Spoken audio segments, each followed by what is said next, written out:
আজ এমন একটি বনের কথা বলবো যে বনে ছিল শুধু হাসি আর আনন্দ। একদিন কোথা থেকে এক শিকারী এসে সেই বনের দিকে যাচ্ছিল হেঁটে হেঁটে।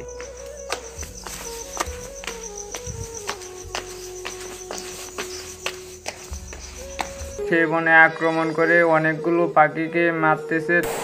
তখন একটি পাখি তাকে বলতেছে, কেন আমাদেরকে মারতেছ? তখন শিকারী বলতেছে, হা হা হা, তোদেরকে মেরে আমি রান্না করে খাবো। তখন সে বলতেছে, কেন আমাদেরকে মেরে রান্না করে খাবে? আমাদেরকে আর মেরো না, আমাদেরকে ছেড়ে দাও। তখন বলছে, না, তোদেরকে আমি ছেড়ে দিলে তাহলে আমি খাবো কি? সে কথা বলে সে তখন পাখিটিকেও সে মেরে ফেলে। তখন সেখানে একটি শিয়াল ছিল। সেই শিয়ালটি তারকে দেখে ফেলে যে সে পাখিকে মারতেছে। তখন সে বলতেছে, তখন শিকারীকে বলতেছে, তুমি কেন আমাদের বনে এসে আমাদের পাখিকে মারতেছো? তখন তার শিয়ালের উপর অনেক রাগ হয়েছিল। তখন শিয়ালকে বলতেছে, তুই এখান থেকে চলে যা, তা না হলে তোকেও মেরে ফেলবো। তখন বলতেছে, না, আমি যাব না। তার উপর সে তীর ছুঁড়ে মারে। তখন সেখান থেকে শিয়ালটি পালিয়ে যায়। শিয়ালটি মনে মনে বলতেছে, একে একটা উচিত শিক্ষা দিতে হবে।